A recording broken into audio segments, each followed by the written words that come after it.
Hey everybody, it is thank you, happy to be here. Two snaps and a clap. Yeah. And I am just kind of excited and caught off guard, but really excited. I got a response to one of my recent videos and it was completely unexpected. So I had to rush out to one of our local stores here. This is a Walmart parking lot I'm in.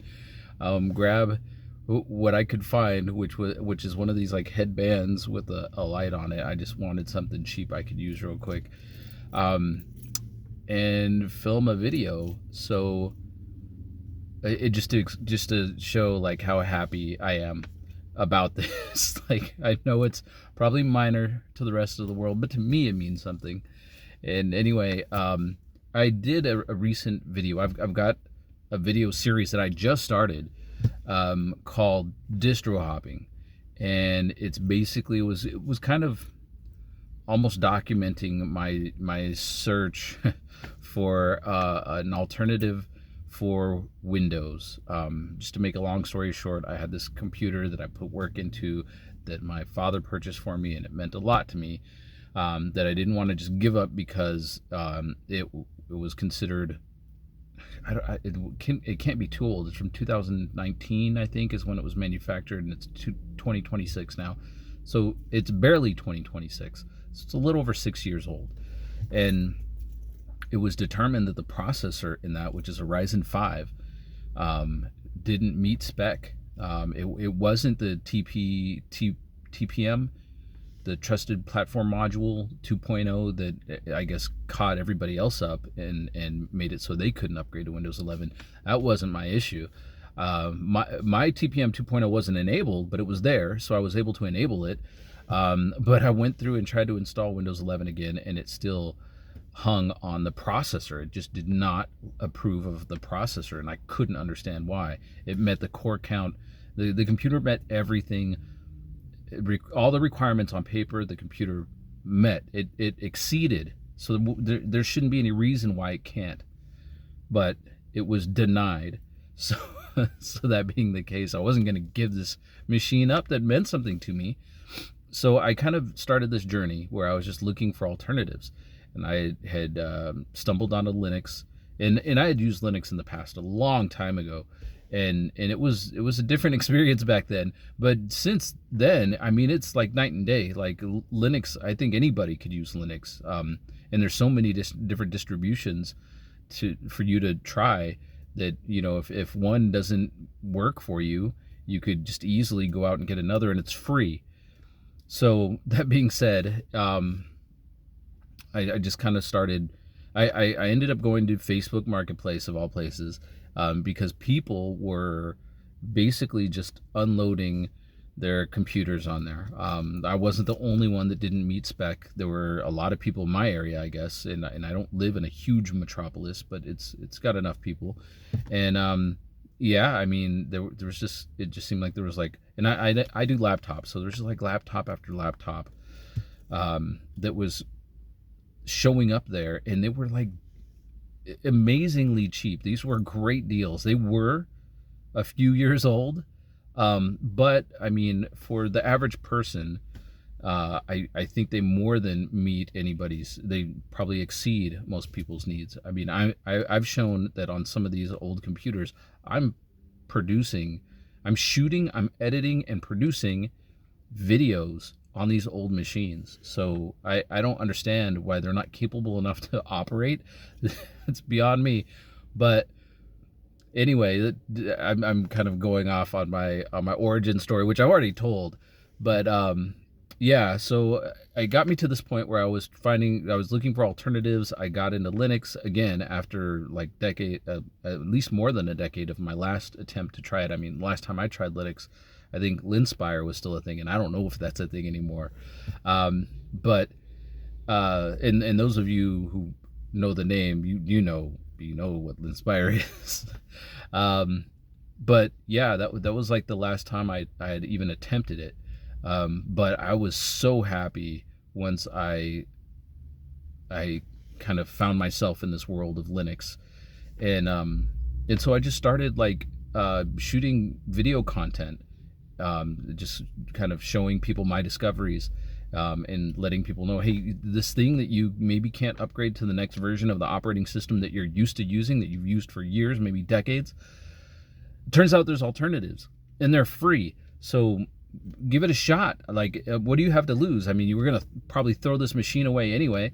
So, and I'm trying not to get too loud, but I'm excited about this news.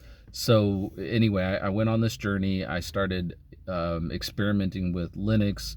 The first installation that I installed, and I still have it on one of my laptops, was Bazite, because I'm a gamer. I'm not like a hardcore gamer, and I'm not playing the whatever titles are like getting the most purchases right now. I'm not playing $80 titles by any means. I'm playing older games that I like grew up playing.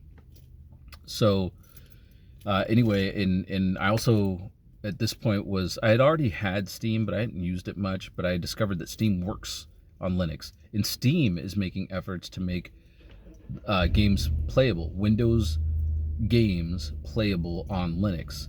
So there was that. So I mean, Linux already had all these components that I could use. I mean, I can install video editors. I can produce videos with these machines now. Now I can game with these machines. So Bazite was the first one that I installed, and like I said, I still have it running on one of my laptops. And then I just kind of went exploring. I've got Pop! OS running on a machine. But at one point, I found this old HP laptop computer. It does have a Core i5, but it's like a first gen Core i5. I think it's got 2 cores. So it's an older machine, but it'll work. It's a 64-bit processor. It'll work. It'll run modern day operating systems. So I bought that, and I installed a little bit more RAM. I think it came with like 4. I think it had 2 sticks of DDR3, 2 gigabytes each, so it had 4 gigabytes of RAM. The motherboard said that it would support up to 8 gigabytes of RAM, so double what it came with. So this was before the RAM apocalypse hit, and RAM prices went through the roof. And it's DDR3, so it wasn't that expensive at the time. It was like $1 a gig or something like that. It was pretty cheap. So it turned out that this machine would support up to double the RAM that it came with. So I upgraded it from the 2 sticks of 2 gigabytes of DDR3 RAM to 2 sticks of 4 gigabytes of DDR3 RAM. And that is the machine that I named my distro hopper. So again, I just my channel, I wouldn't say it veered off. I'm still gonna make some of the corny like taste testing videos and stuff like that you might have seen before, but I am kind of also, in conjunction with that, making videos about free. Right now it's free operating systems. It might be like free software in the future. I do use Kdenlive. I use Audacity to record audio. I've kind of played around with LMMS, I think, the Linux music something or other. I mean, you can actually produce music on these machines. It's just wild. But yeah, so all that being said, so I started out with Bazite, and then I bought this machine. I started distro hopping. I created this channel, and then I went to distrowatch.com, and they've just got tons and tons of different versions of Linux listed there. They'll list like what they're based on. They'll list the homepage for the operating system, and links to download it. And they have a button that says like random distribution, I think is what the button says, and you can click it and it'll just pop up some random Linux version, or even in some cases BSD, which I have not tried BSD, but a random version of Linux, and then you can just install it and try it. And one night, one of the options that it gave me was, and I apologize if I'm mispronouncing this, I pronounce it Synex. It's Synex, I believe is how it's spelled. It could be Synex, I don't know, but Synex. So I downloaded it, installed it, I shot a video with it, I edited that video in Kdenlive on that machine, And I think I even like logged into my YouTube channel and uploaded it. So pretty much everything was done on this old HP laptop running Synex, and I posted it. And you know, I just post these, and if they get views, they get views. If not, I mean, I've got a full-time job. It's not how I make a living, although it'd be awesome if I could do that. But I pretty much just doing this in my free time for fun, and hopefully to kind of shed light to other people who might have found themselves in the predicament that I was in, that there are alternatives. So I post that video, and some videos don't get any views. So most videos get like small numbers of views. And it was up there for a short period of time. And not only did it get a view, but it got a comment. And when I checked the comments, it was Synex or Synex. I'm gonna have to like maybe ask them how it's pronounced. But it was them. It was them. They responded. They they left a comment on my video, and they obviously watched the video because their comment was about, I think, how I must have mentioned something about the fact that the computer had an old NVIDIA card in it, and with their thoughts on like what I could have done to maybe get it working a little bit better. But I just thought that was incredible. Like, here's this company that's making this operating system that if it weren't for companies like that, this computer would have been trashed, or it would be running loose on the internet, running an old operating system that's no longer supported, and probably with outdated antivirus and any kind of security, and it would just be vulnerable to whatever's out there. And then there's companies like Synex who are creating versions of Linux that will run and run well on these old machines. And then they watched my video and commented, and I just thought that was awesome. So I'm long-winded on this video just because I'm that excited, but I pretty much just wanted to send a thank you to Synex, I don't know. Thank you for watching my video, and thank you for taking the time to comment. Obviously, like I guess you paid attention to what I was saying, and I just think that's awesome.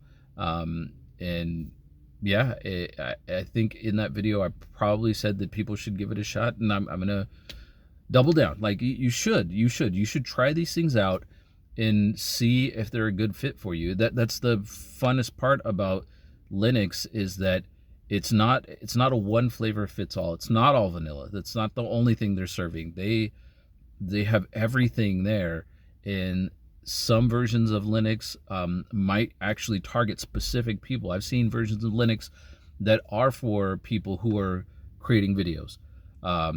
There's creator versions of Linux that have music production software like already part of the installation, so it's just there as soon as you get it running on your computer.